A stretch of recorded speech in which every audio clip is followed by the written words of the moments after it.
Good evening. I'd like to start off by giving a shout out to The Grind for having this venue for us to showcase our talent, creativity. Yeah. I'd also like to give a shout out to Mario, our host, who always gets us wound up and going, and to my sister, Peaches. Hey, Peaches! Now Mario's talked a lot about love tonight and a lot of other things, so I've written a poem, and I'd like to start out with the poem that's about love.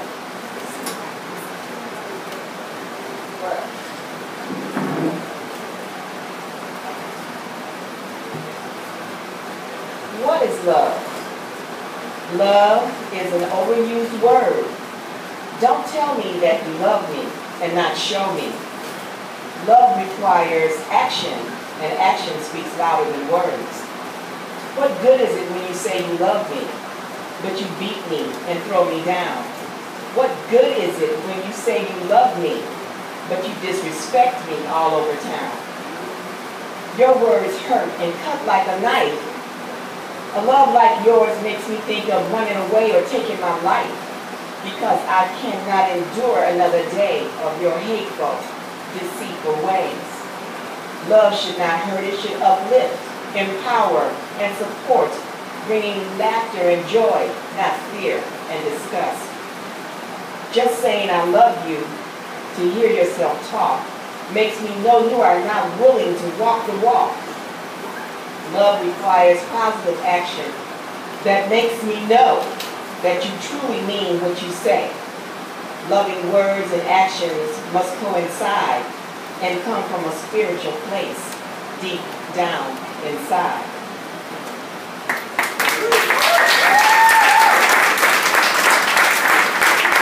Thank you. How about something, what are you guys feeling tonight? You want something sexual? You want something funny? Sexy. All right. Well, let's see what I have for you tonight. Something kind of sexy, something kind of funny. Okay.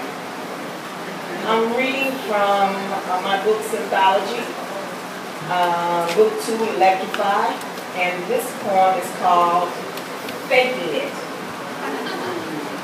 Oh, I hear some laughing back there already. Somebody already knows how to do this.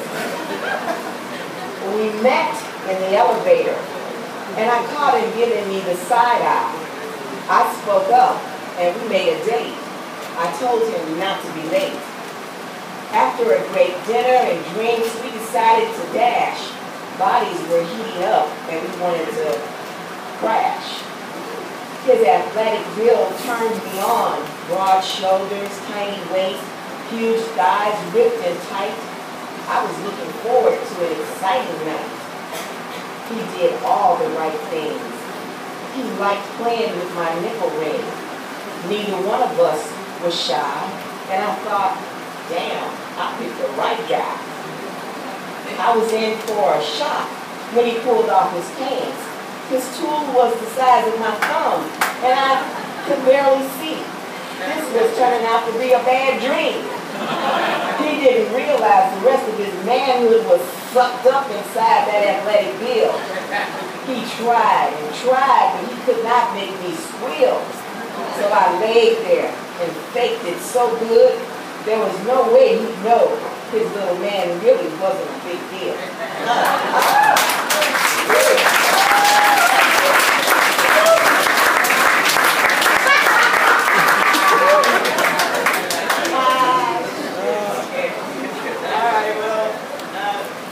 Here's one.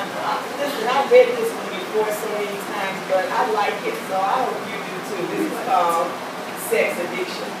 Yeah. She never blends in. She always stands out.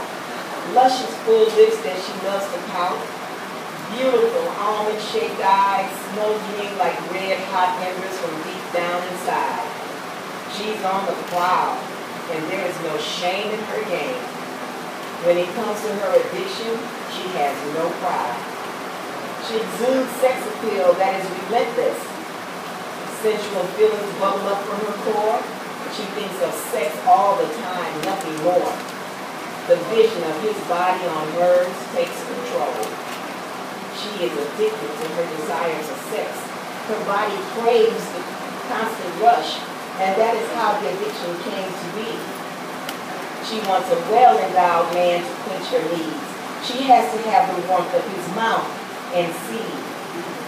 Addicted to sex, not love. She searches for sex and not love because love hurts and sex never does. It's the pleasure she craves, not someone to love. Licking, rubbing, groaning, penetrating, arching her back to meet his thrust, then releasing with wild screams of joy. She sighs as she reaches to touch the wetness between her thighs. Her body quivers as she regains control. It's at times like this she loses her soul. Oh yes, this is what she lives for every day, all day, sultry as hell. She uses what she has to get her men she needs day after day. She has one question. Do you want to play?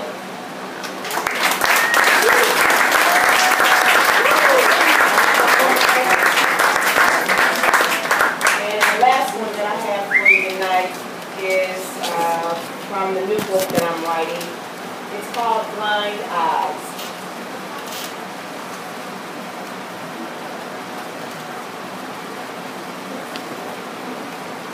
He sees her on the stage and he listens intently to what she has to say, as she has become all the rage. He cannot believe how she has stirred his physical and mental emotions, and he longs to touch her some way, somehow. He has to touch her. Their eyes meet and sparks fly. He knows she's older, but he has blind eyes, for she is beautiful to him in all her womanhood. When she touches him, it's all good. He wants to know her thoughts and dreams. He wants to learn from her in every way. He wants to love her, and he does. When he touches her, it's no surprise.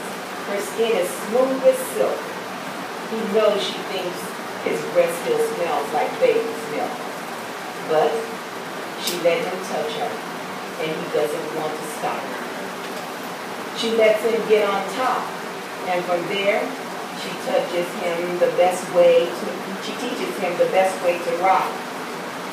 He is in shock over all the things he didn't know. She is agile, tireless, her age never shows.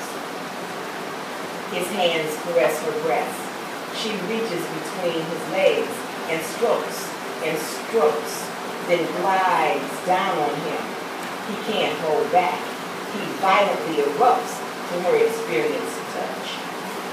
He is lost in her womanhood, and he doesn't want to stop. She tries to push him away to find someone else. Oh no, she is all the rage. He has turned blind eyes to her age, and she is who he wants.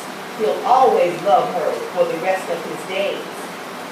For she has taught him valuable lessons he will never forget. Through her, he has become a man. He has learned from her to love and not just have sex. He wants her, and he will be with her for the rest of their days. For she is all the rage in his blind eyes.